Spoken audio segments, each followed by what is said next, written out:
우리는 이 출애굽기 3장 지금 본문 말씀을 통해서 여러 번 지금 말씀을 같이 나누고 있습니다. 그래서 첫 번째는 우리가 떨기나무를 중점으로 같이 말씀을 나누었고요, 사막의 떨기나무와 같은 우리들을 하나님이 사랑하셔서 임재하여 주시고 우리가 거룩한 하나님의 존재가 되었음을 같이 나누었습니다.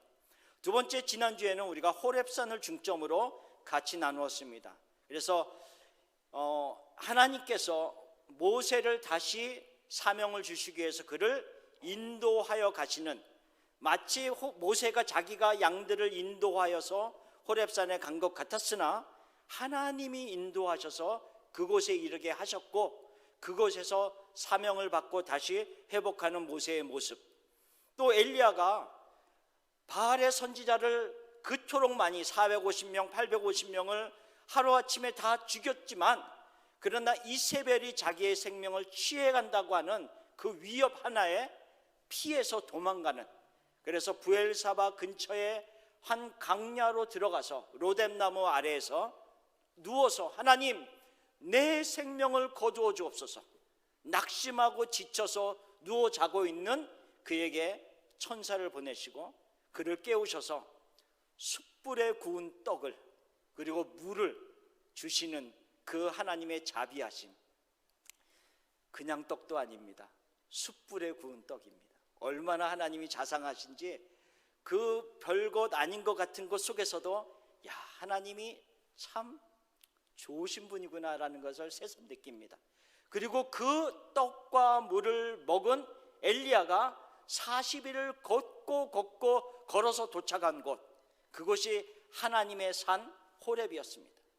우리가 낙심하고 안타깝고 슬픈 여러 가지 일들 속에서 한 로뎀나무 아래에 그냥 주저앉아서 낙심한 채로 거기에서 우리의 삶이 끝나면은 안 됩니다.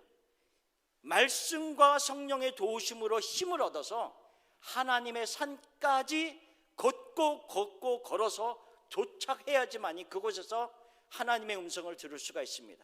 엘리야야, 너가 왜 여기에 있느냐 라고 물으시는 그 하나님의 말씀과 더불어서 바알에게 무릎을 꿇지 아니한 너 외에도 7천이 더 있다라고 하는 하나님의 그 뜻을, 마음을 깨달은 엘리야가 비로소 소생할 수 있었습니다. 그리고 다시 사명을 부여받고 그 자리를 떠날 수 있었습니다. 마찬가지입니다. 우리도 하나님의 산, 나의 하나님께서 나에게 주신 그 호렙산까지 가야 됨을 우리가 지난주에 같이 나누었습니다. 우리의 삶은 결코 로뎀나무 아래에서 멈춰져 있는 모습으로 끝나면 안 됩니다. 일어나야 됩니다. 같이 호렙산, 하나님의 산까지 도달할 수 있는 우리가 되기를 바랍니다. 오늘 본문의 말씀 속에서 나오는 모세도 마치 로뎀나무 아래에서 낙심한 채로 살아가는 그런 모습과 같다고 생각이 듭니다. 우리가 한번 생각해 봅시다. 모세가 지금 미디안 광야에서 40년을 양을 치고 있었습니다. 40년 전에는 그래도 내가 이스라엘을 도우리라 또는 이스라엘을 구원하리라 라고 하는 나름대로 왕자의 신분을 가지고 원대한 꿈을 가지고 살았지만, 그러나 지금은 미디안 광야로 피신해 와서 5년 10년이 지나면서는 혹시 내가 그래도 애굽으로 다시 돌아가서 내가 가졌던 꿈을 이룰 날이 있지 않을까라고 혹시 생각했을지 모르겠습니다. 그런데 10년, 20년, 30년, 40년이 지났습니다. 그리고 자신의 나이도 80이 됐습니다. 이제는 아마 꿈을 다 접고 이제는 내가 그냥 이대로 살아가리라 라고 아마 생각하면서 살지 않았을까, 그런 생각을 해봅니다. 그러나 여기에서 중요한 것이 하나 있습니다. 사람은 자기가 가졌던 꿈을 포기했을지 모르지만 하나님이 포기하지 아니하시면 그것은 결코 끝이 아니다라고 하는 겁니다. 모세가 가졌던 그 꿈을 하나님은 하나님의 시간에 하나님의 방법으로 성취하시기 위해서 기다렸을 뿐입니다. 그런데 오늘 이 하나님의 일을 성취해 가는 과정 속에서 하나의 중요한 원리가 이곳에 담겨져 있습니다. 그것은 무엇인가 하면 하나님의 말씀 위에 하나님의 사람들의 기도를 더하라라고 하는 것입니다. 하나님의 언약이 선제되어야 되고 그 선제되어진 하나님의 약속을 기반으로 하나님의 사람들이 기도를 합쳐질 때 하나님이 움직이기 시작한다라고 하는 것을 말씀하고 있습니다. 하나님이 모세를 다시 부르시고요, 그에게 애굽으로 가서 나의 백성을 이끌고 나오라라고 하는 사명을 주시는데, 그 사명을 주시는 원동력, 시작점이 출애굽기 2장 말씀에 나와 있습니다. 자, 출애굽기 2장 23절 24에서 25절까지를 제가 좀 읽어드리겠습니다. 23절에 여러 해 후에 애굽 왕은 죽었고, 여기서 애굽 왕은 누구를 말하냐면 모세를 죽이려고 했던 바로 말합니다. 그래서 우리가 보통 투트모스 3세를 의미합니다. 근데 이 투트모스 3세가 애굽 왕들 바로 중에서 가장 오랫동안 통치한 왕들 중에 한 사람입니다. 그러니까 하나님은 모세를 통해서 빨리 그 꿈을 이루어 가시는 것이 아니라 충분히 훈련시키도록 오히려 투트모스 3세를 오랫동안 남겨놓으셨다라고 하는 것을 우리가 이 역사를 통해서 알 수가 있습니다. 어쨌든 그 왕은 죽었고 이스라엘 자손은 고된 노동으로 말미암아 탄식하며 부르짖으니 그 고된 노동으로 말미암아 부르짖는 소리가 하나님께 상달된지라. 자, 그들의 탄식과 그들의 하나님께 부르짖는 그 소리가 상달이 되었습니다. 그리고 나서 24절에 뭐라고 말씀하고 있냐면 하나님이 그들의 고통 소리를 들으시고 하나님이 아브라함과 이삭과 야곱에게 세운 그의 언약을 기억하셨다라고 말씀하고 있습니다. 그리고 25절에는 하나님이 이스라엘 자손을 돌보셨고 하나님이 그들을 기억하셨더라. 자, 이 2장 23절에서 25절까지의 말씀을 다시 보면요, 하나님이 아브라함과 이삭과 야곱에게 주신 언약이 먼저 선제되어 있었습니다. 그리고 나서 오랜 시간이 지난 다음에 이스라엘 백성들이 애굽에서 탄식하는 소리, 부르짖는 소리가 그 언약에 더해졌을 때 하나님이 그 언약을 기억하셨다. 물론 하나님이 잊고 계신 것은 아닙니다. 잊고 계시지는 않았지만 그것을 더욱 적극적으로 이렇게 우리에게 표현을 하고 있을 뿐입니다. 자, 그러면 아브라함에게 하신 언약이 무엇인지를 한번 봅시다. 창세기 15장에 나와 있습니다. 창세기 15장 13절 14절을 우리 한번 같이 읽어보겠습니다. 13절부터 여호와께서 아브라함에게 이르시되 너는 반드시 알라. 네 자손이 이방에서 객이 되어 그들을 섬기겠고 그들은 400년 동안 네 자손을 괴롭히리니 그들이 섬기는 나라를 내가 징벌할지며 그 후에 네 자손이 큰 재물을 이끌고 나오리라. 자, 분명히 아브라함에게 뭐라고 약속하셨습니까? 얼마 동안요? 400년 동안 그들이 네 자손을 괴롭게 할 것을 분명히 말씀하고 있습니다. 그 400년이 지금 채워졌다라고 하는 겁니다. 모세를 부르시는 그 시점에 이 400년이 채워졌습니다. 하나님이 역사하시기 시작하는 그때입니다.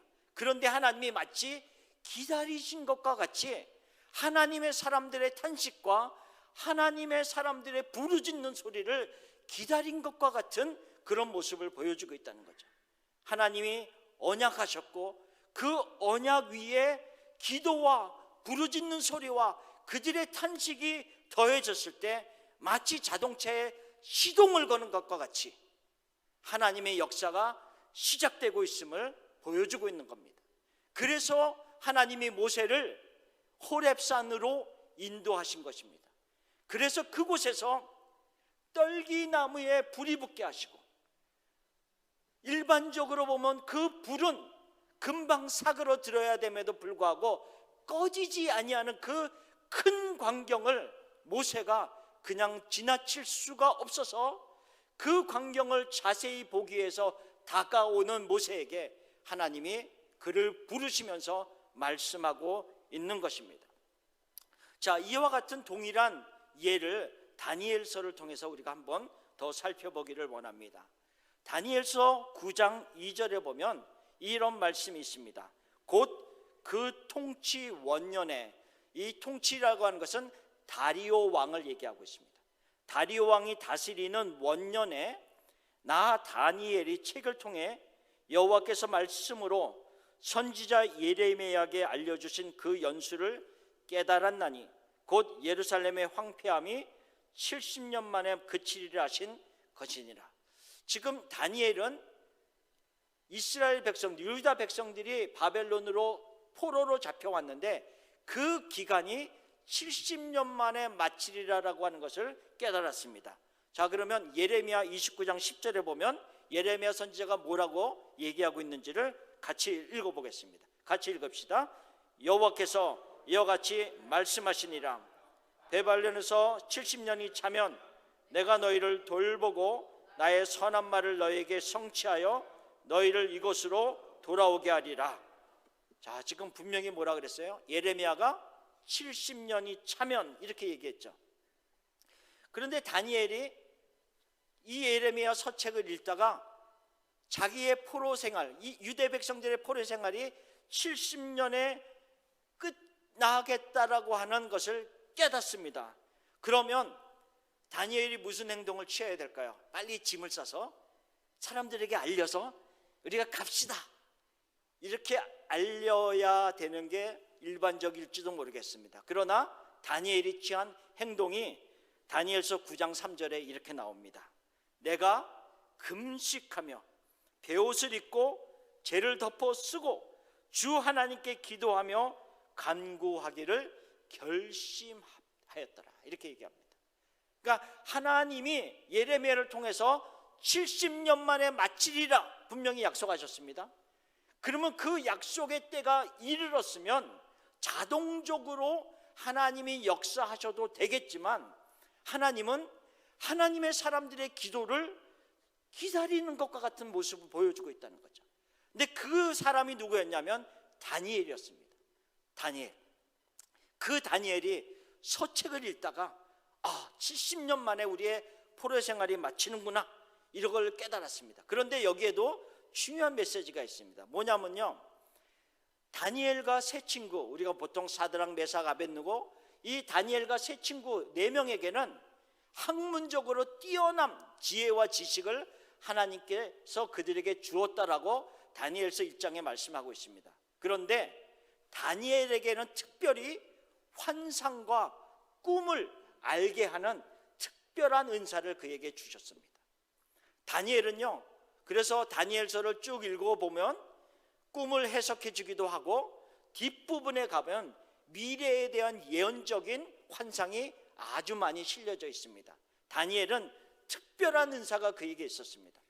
그런데 이 70년 만에 마치리라 하는 이 깨달음을 환상 가운데 보고 있지 않다는 거죠. 어디서 깨달았다고요?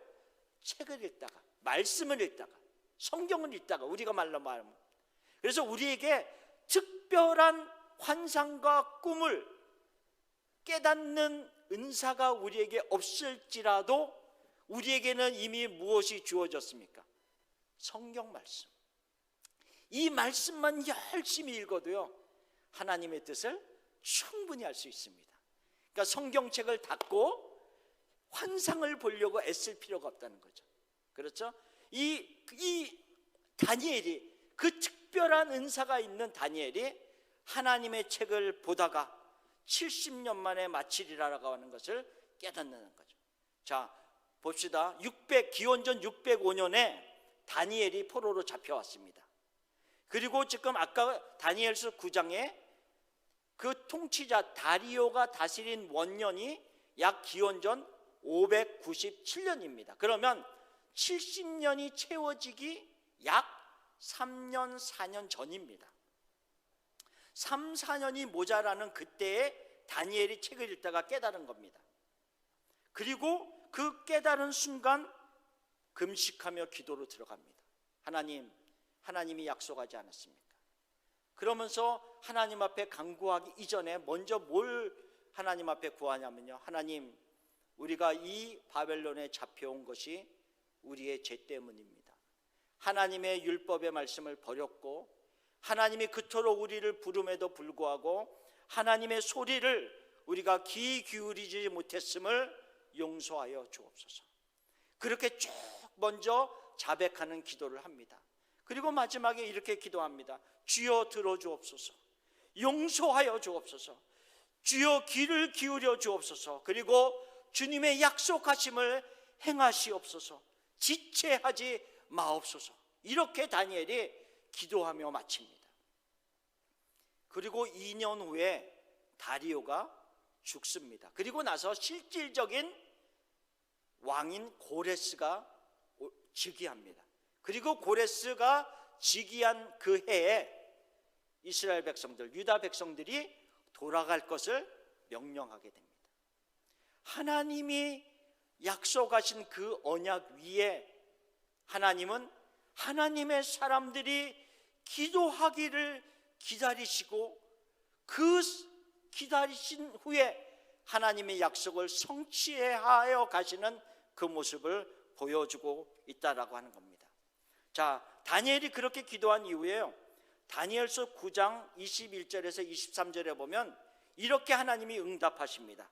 곧 내가 기도할 때에 이전에 환상 중에 본 그 사람 가브리엘이 빨리 날아서 저녁 제사를 드릴 때쯤에 내게 이르더니, 그리고 23절에 뭐라고 말씀하고 있습니까? 곧 내가 기도를 시작할 즈음에 명령이 내렸으므로 이제 너에게 알리러 왔느니라. 언제 명령이 떨어졌다고요? 기도를 시작할 때.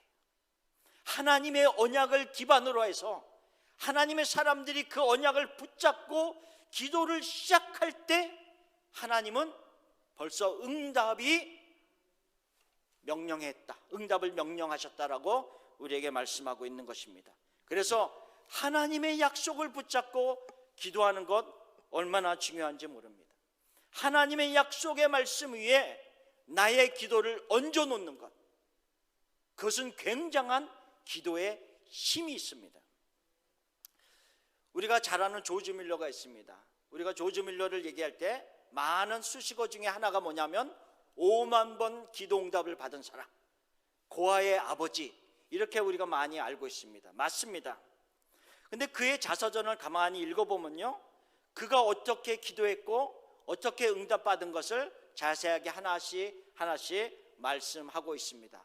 그런데 더 자세히 읽어보면요, 그가 기도만 하던 사람은 아니었습니다. 얼마나 말씀을 사랑하고 늘 기도하기 전에 말씀을 먼저 읽고 묵상했던 것을 보여주고 있습니다. 그리고 꼭 그 말씀을 붙잡고 기도하는 그 조지 밀러의 모습을 보여주고 있습니다. 그 자서전에 이렇게 기록하고 있습니다. 나의 믿음은 모든 신자에게서 발견되는 것과 동일한 믿음이다. 나의 믿음은 지난 26년 동안 조금씩 자라왔다. 근심으로 인하여 미쳐버릴 지경에 빠질 수도 있었던 많은 순간에도 나는 다음과 같은 약속의 진리를 믿었던 까닭에 마음의 평안을 유지할 수 있었다. 그리고 나서 그가 붙잡고 있었던 말씀을 그 자서전에 기록하고 있습니다. 우리가 알거니와 하나님을 사랑하는 자, 곧 그의 뜻대로 부르심을 입은 자들에게는 모든 것이 합력하여 선을 이루느니라. 조지 밀러가 5만 번 기도의 응답을 받았지만 그가 결코 말씀과 멀리하던 사람이 아니었다라고 하는 거죠. 그가 무려 말씀을 100번 이상 읽었다고 합니다. 성경 전체를. 얼마나 말씀을 가까이 하던 사람인가를 우리에게 알려주고 있습니다. 그 조지 밀러에게 어느 날 기자가 가서 그렇게 물어봤습니다. 어떻게 당신이 이와 같은 엄청난 일을 하십니까? 원동력이 무엇입니까? 라고 물어봤습니다. 그런데 그 기자에게 뭐라고 말했냐면, 나의 모든 사역을 할 수 있는 원동력은 성경입니다. 이렇게 얘기했어요. 성경은 나에게 힘을 주고 이 일을 끝까지 행할 수 있도록 하는 원동력입니다. 그러면서 몇 가지 말씀을 나누었습니다. 시편 81편에 보면 내 입을 크게 열라 내가 채우리라. 그가 입을 열어서 하나님께 간구할 때 하나님께서 채워주겠다라고 하는 그 약속을 붙잡고 내가 기도했습니다.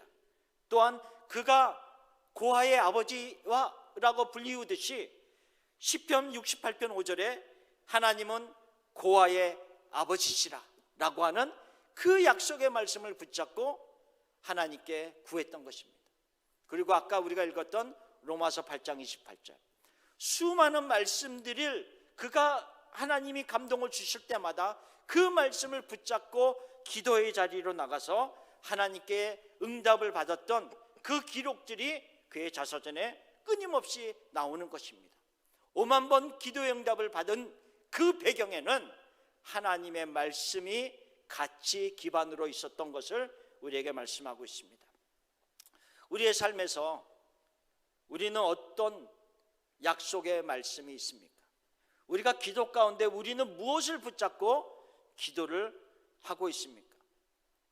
요한복음 7장 38절 39절에 보면 이와 같은 말씀이 있습니다. 나를 믿는 자는 성경의 이름과 같이 그 배에서 생수의 강이 흘러나오리라 하시니 이는 그를 믿는 자들이 받을 성경을 가르쳐 말씀하신 것이라. 분명히 뭐라고 말씀하고 있어요? 나를 믿는 자, 예수 그리스도를 믿는 자는 뭐라고요? 그 배에서 생수의 강이 흘러나리라. 그것은 성령을 말씀하신다라고 얘기하고 있습니다. 우리는 하나님을 믿고 예수님을 믿고 있습니다. 우리 가운데 생수의 강, 성령의 강물이 내 배아에서, 내 마음에서, 내 영혼에서 흘러나오고 있느냐라고 하는 겁니다. 이 약속을 붙잡고 기도하기를 원합니다. 하나님, 내 안에서 생수의 강물이, 성령의 강물이 넘쳐 흐르기를 원합니다.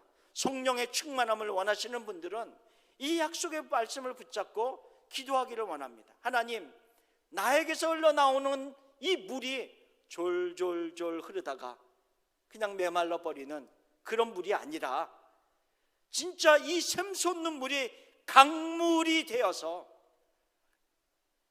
넘쳐 흘러서 이 성전 밖을 나가고 이 지역에 흐르고 전 세계의 어느 곳곳까지 흐를 수 있는 그런 강물, 우리 좋은 비전 교회의 공동체에서 흐르는 성령의 강물이 그와 같은 강물이 되게 하옵소서.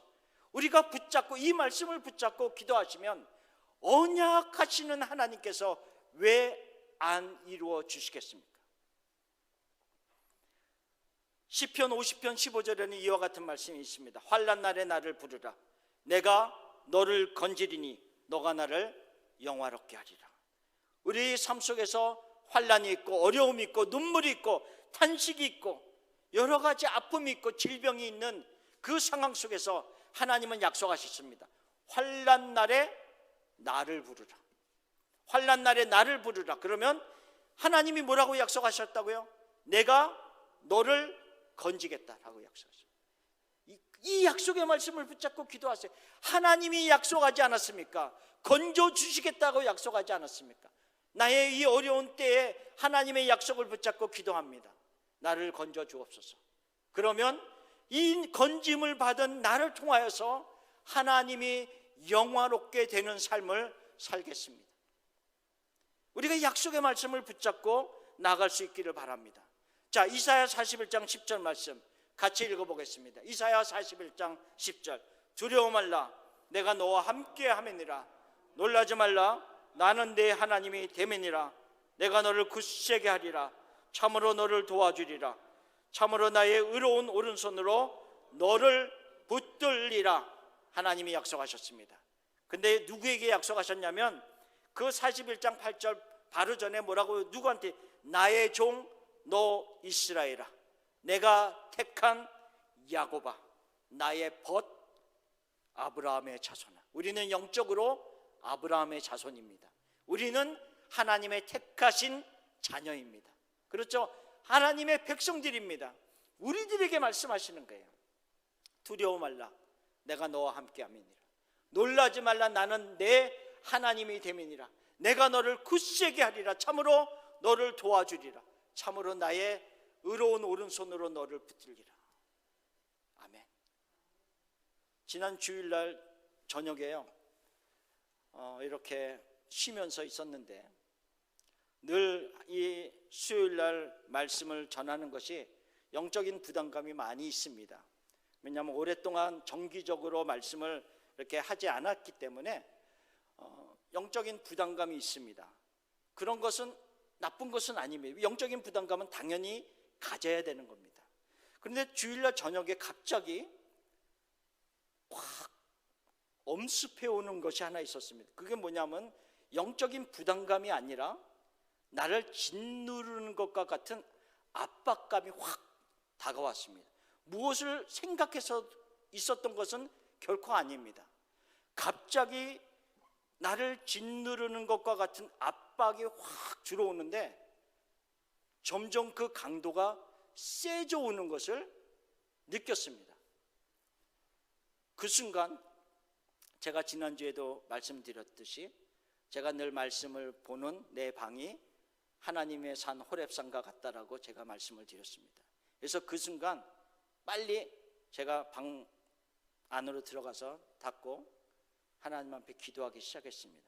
그러면서 제가 붙잡았던 말씀이 두 가지가 있었습니다. 하나는 지금 우리가 금방 읽었던 이사야 41장 10절 말씀, 두려워 말라. 내가 너와 함께함이니라. 놀라지 말라. 나는 내 하나님이 됨이니라. 내가 너를 굳세게 하리라. 참으로 너를 도와주리라. 참으로 나의 의로운 오른손으로 너를 붙들리라. 하나님, 저는 이 말씀을 믿습니다. 이 약속의 말씀을 믿습니다. 그리고 하나를 더 붙잡았습니다. 아까 우리가 성령 충만함, 요한복음 8장 38절 말씀, 나를 믿는 자는 성경의 이름과 같이 그 배에서 생수의 강이 흘러나리. 하나님, 이 어떤 나를 짓누르는 것과 같은 사탄의 공격에 그냥 넘어져 있는 모습이 아니라 내 안에서 성령의 강물이 흘러넘쳐서 이 모든 것들을 떨쳐버리게 하옵소서. 그러면서 이 약속의 말씀을 붙잡고 기도하는 시간을 가졌습니다. 하나님, 나와 함께하지 않습니까? 하나님, 내 배에서 성령의 강물이 흘러나리라라고 믿는 자에게는 그 약속을 하지 않았습니까? 라면서 하나님 앞에 기도하는 시간을 가졌습니다. 어떻게 됐을까요? 금방 그 누르던 압박이 사라졌어요. 내 힘이 아니라 말씀을 붙잡고 기도의 자리로 나갔을 때 그 약속의 말씀이 나를 다시 솟게 되는 그런 모습을 다시 경험하면서, 하나님, 이 말씀을 준비하면서 저에게 경험하게 하시는군요. 그래서 약속의 말씀을 붙잡고 기도할 때 얼마나 그 기도가 힘이 있는지 하나님이 먼저 저에게 경험하게 하심을 감사합니다.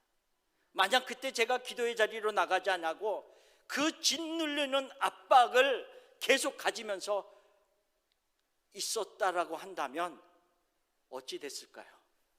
참 상상하기 싫습니다.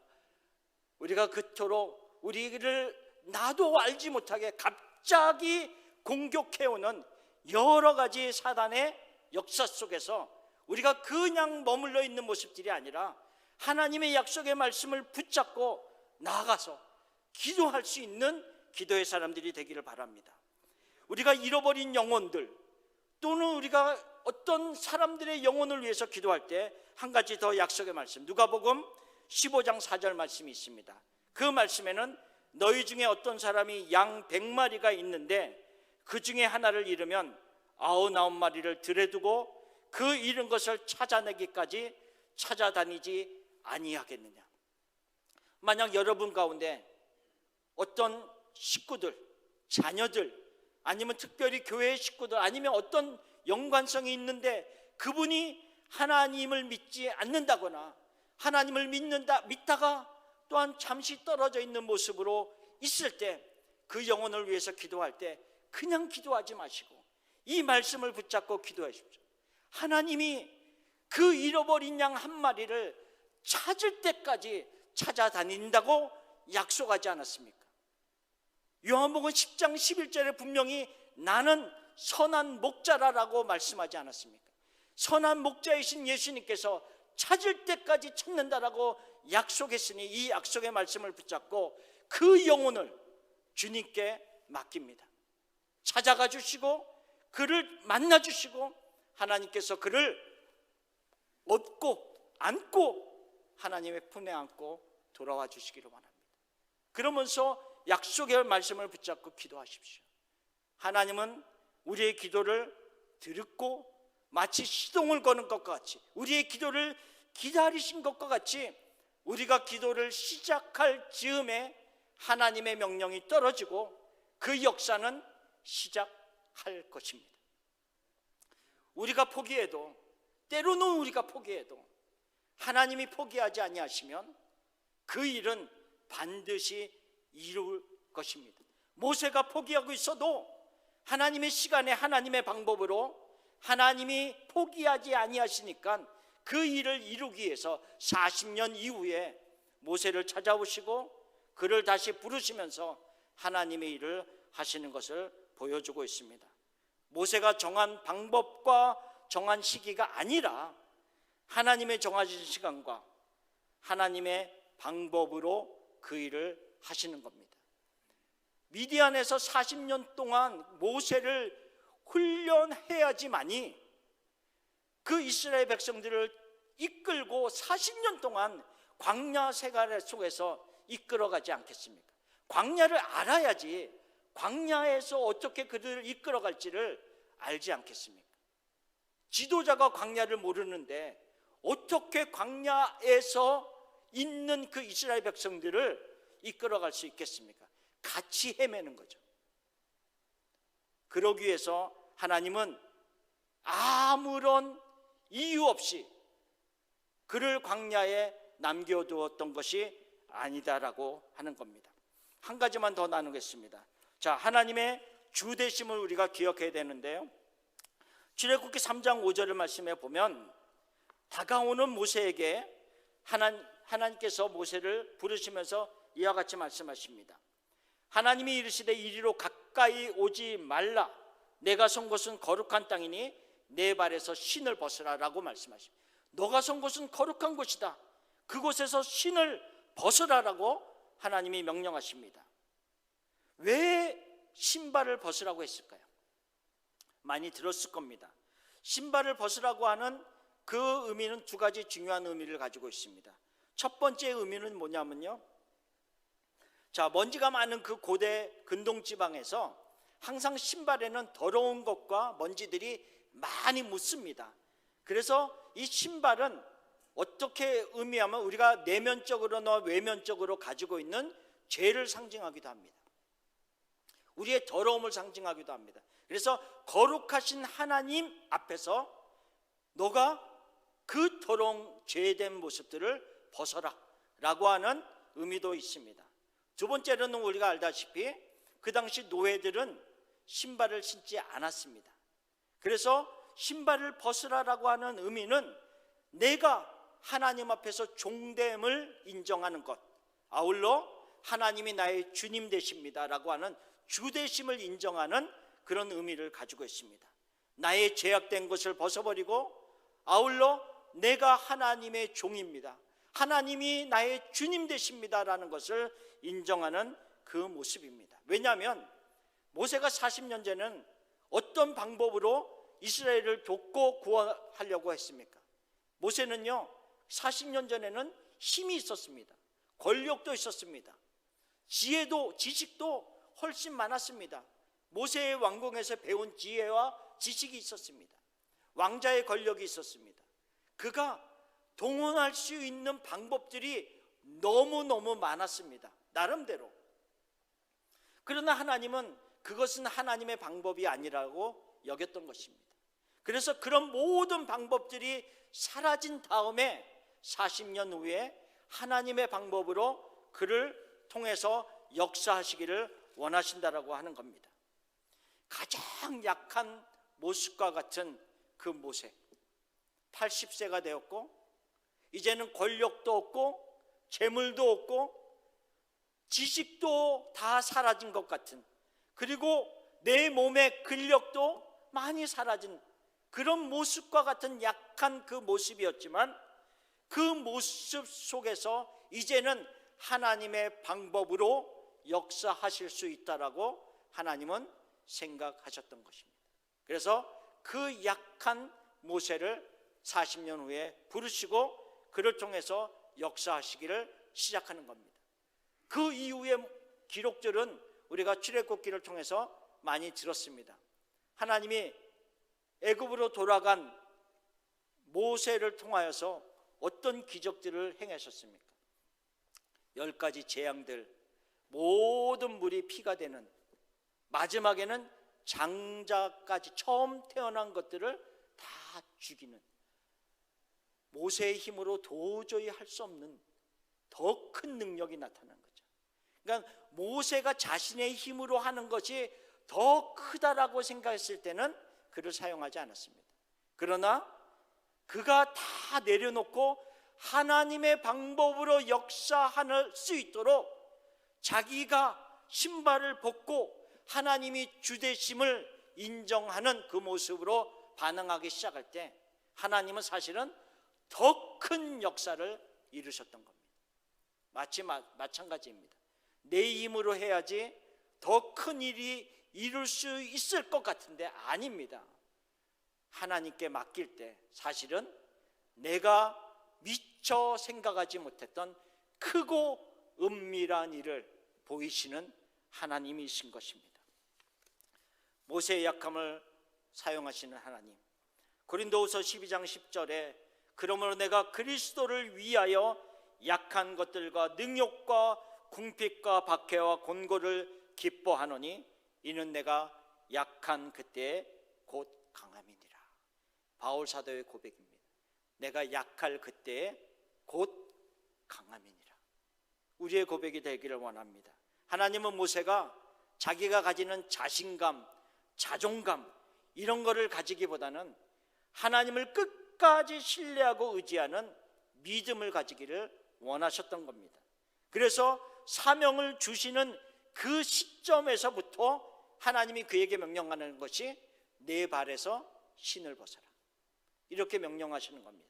더 이상 너의 방법과 너의 시간에 역사하는 것이 아니라 내 방법과 하나님의 방법과 나의 시간에 내가 주관하는 대로 역사하리라. 너는 믿음을 가지고 따라와라 라고 하는 것을 사명을 주시는 그 시점에 모세에게 미리 말씀하시는 것입니다.